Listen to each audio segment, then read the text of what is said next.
Hi, we are back. It is day 149, Thursday, April 30th, and we are on chapter 3 of Tales of a Fourth Grade Nothing. Yesterday, we learned a little bit more about our characters. So, once again, Peter.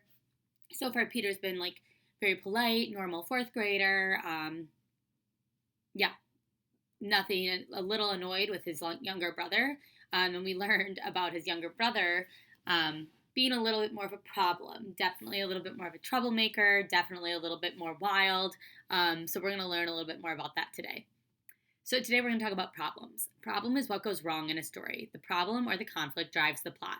So that's what kind of tells us more about the story. So depending on the story, there can be different types of conflict. Character versus self. So when a character is having a problem with themselves in their head, making a decision, something like that. Character versus character, when two or more characters are having a problem with each other. Character versus nature, when there's a problem with a wild animal or like a tornado or a storm or something like that. And then character versus society has to do with the laws. We won't see a lot of the character versus society one. So let's keep going. A solution is how the problem is fixed or solved. Sometimes they're not totally solved, and then that would be called an outcome.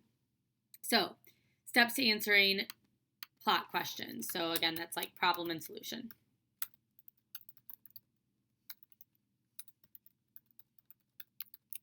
So mark up the question, highlight the clues in the question to help you know where to look. Think about what you know. Why would this event be a problem? And then find evidence to support your answer.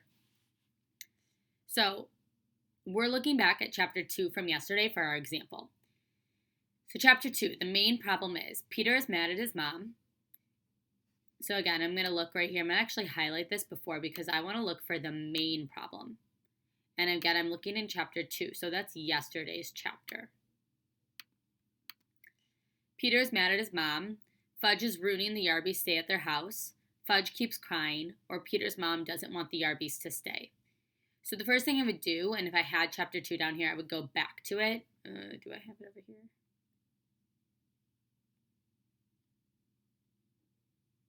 Here we go. So I can look right here, actually.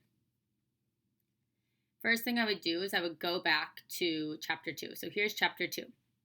And I would think about what events happened in the story that would be a problem. So right now I'm going to kind of look through and see what ones I know aren't right and then what ones might be. Peter is mad at his mom. I don't remember Peter being mad at his mom at all, so I'm going to get rid of that one, and I'm just going to highlight it in black to get rid of it for now. Fudge is ruining the Yarbys' stay at their house. So I remember Fudge messed up a few times, like I talked about in the beginning, so that could definitely be it. Fudge keeps crying. I don't remember Fudge keeping crying. He was doing some funny things, but he wasn't really crying. And then Peter's mom doesn't want the Yarbys to stay there. I do remember that, but remember, I'm looking for the main problem. So I'm going to go back to the text and see. So if I remember, I'm looking through here. I know Fudge's mom said, right here, my mother said that this was the silliest thing she had ever heard. She wanted to know why they couldn't stay at a hotel, but that's really all they say. Now, Fudge ruining the Yarbys' stay. So let's see.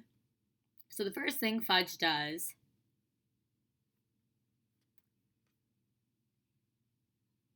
is after he gets that book, if you remember, Fudge decides that he's going to bring that other book in. So right here, just as my mother got the same one that the Yarbys gave me. He was carrying my old book, the same one the Yarbys gave me. See, Fudge said, see, book. So that's one thing that he did.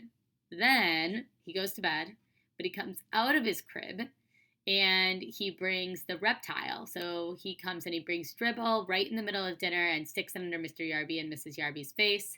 And they're not happy about that. Hatcher, Mr. Yarby boomed. So again, they're not happy. They say, get that thing out of here. Fudge goes away. Then they're having coffee. And they didn't hear from him again. And then he comes in with a gorilla mask on and he scares Mrs. Yarby. So that's the third thing he does. And then finally, at the very end of the story, he puts stamps all over their suitcases. So I would say the main problem is definitely that Fudge is ruining their stay. He's doing all these different things to mess up their time at the house. So I highlighted that answer. I'm also just going to type it in right here, B. Okay. So I've highlighted where I would have, if I was on Word, like if I was on here, I could have highlighted that part in the story. But since I was on this document, I just did it like that. So then I found, now I need to find my evidence. So which piece of evidence proves that Fudge ruined their stay? He ran in wearing a gorilla mask from Halloween last year. It's a very real looking mask, I said. I guess that's why Mrs. Yarby screamed so loud. That definitely would show it. Number 2. When I complained about having to sleep with Fudge, my mother said, "It's just for 2 nights, Peter. That doesn't have anything to do with the Yarbys." Number 3. My mother wanted to know why they couldn't stay at a hotel like most people who come to New York. That wouldn't support B, that would support D. Okay, so that's not the answer. He was feeling fine. He even smelled like nice baby powder. Nope. So we know our answer would be, would be A. So I'm going to put that in there. All right. So that's what, there was not a solution to this problem. It actually ended, well, I guess the solution to the resolution would be that the Yarbys left because the stay did not go well. So they went to a hotel. You are going to do this when we get for chapter 3. So I'll put chapter 3. What the main problem in chapter 3 is. Then you're going to find your evidence, and then you're going to write what was the solution. So this is like a solution answer. Okay, so you're actually going to have one more to do. So let's start reading. The family dog. I'm going to move this over a little bit so that I don't have to, there we go. The family dog. Nobody ever came right out and said that Fudge was the reason my father lost the Juicy-O account. But I thought about it. My father said he was glad to be rid of Mr. Yarby.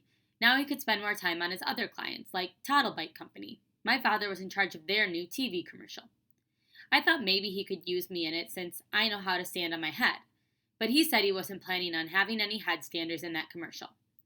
I learned to stand on my head in gym class. I'm pretty good at it too. I can stay up for as long as 3 minutes. I showed my mother, my father, and Fudge how I can do it right in the living room. They were all impressed, especially Fudge. He wanted to do it too.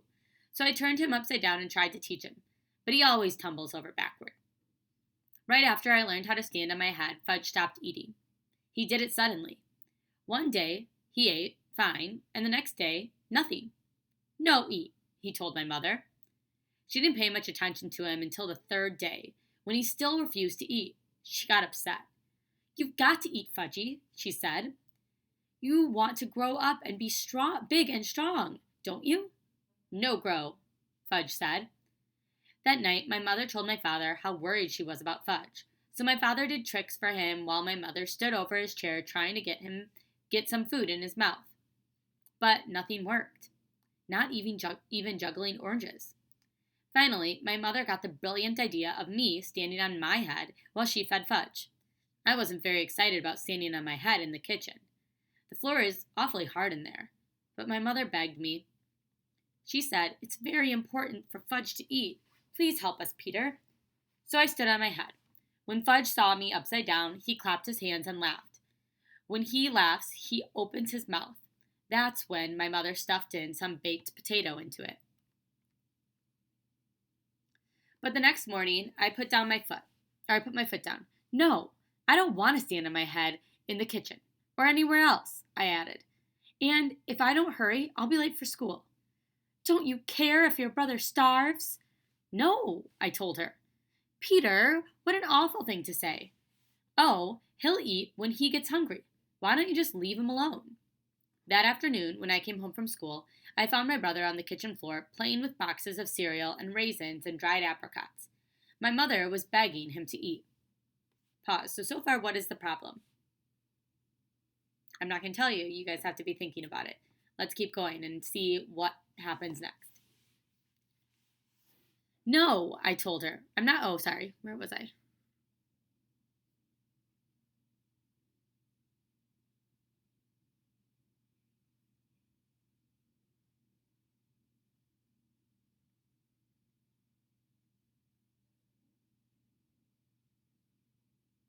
Oh, here we go.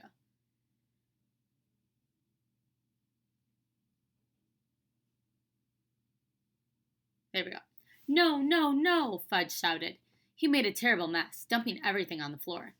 Please stand on your head, Peter, my mother said. It's the only way he'll eat. No, I told her. I'm not going to stand on my head anymore. I went into the room and slammed the door. I played with Dribble until supper time. Nobody ever worries about me the way they worry about Fudge. If I decided not to eat, they'd probably never even notice. That night during dinner, Fudge hid under the kitchen table. He said, I'm a doggy. Woof, woof, woof.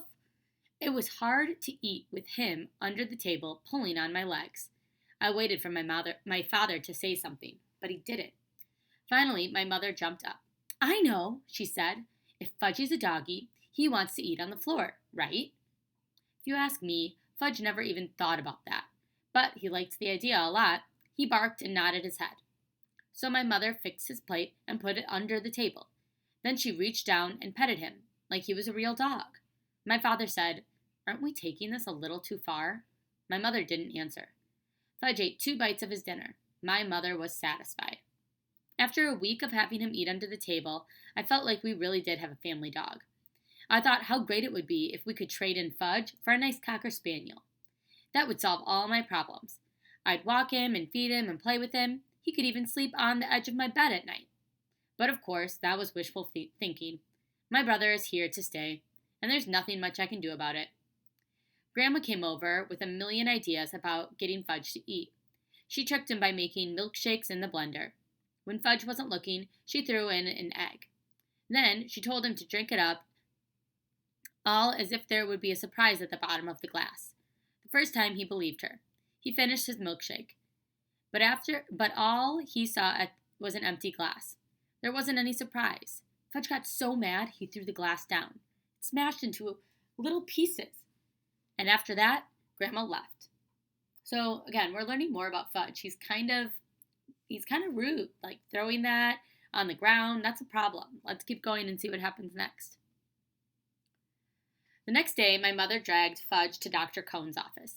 He told her to leave him alone, that Fudge would eat when he got hungry. I reminded my brother that I had told her the same thing, and for free. But I guess my mother didn't believe either one of us, because she took Fudge to see 3 more doctors. None of them could find a thing wrong with my brother. One doctor even suggested that my mother cook Fudge his favorite foods. So that night, my mother broiled lamb chops just for Fudge. The rest of us ate stew. She served him 2 little lamb chops on his plate under the table. Just the smell of them was enough to make my stomach growl.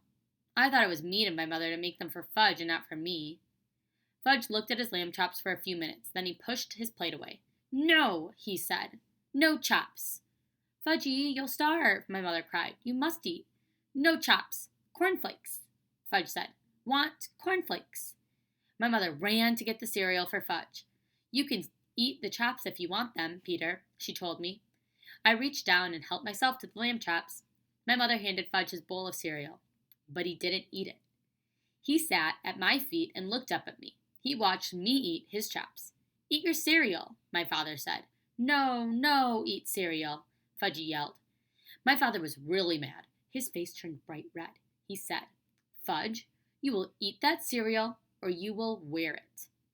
This was turning out to be fun after all, I thought.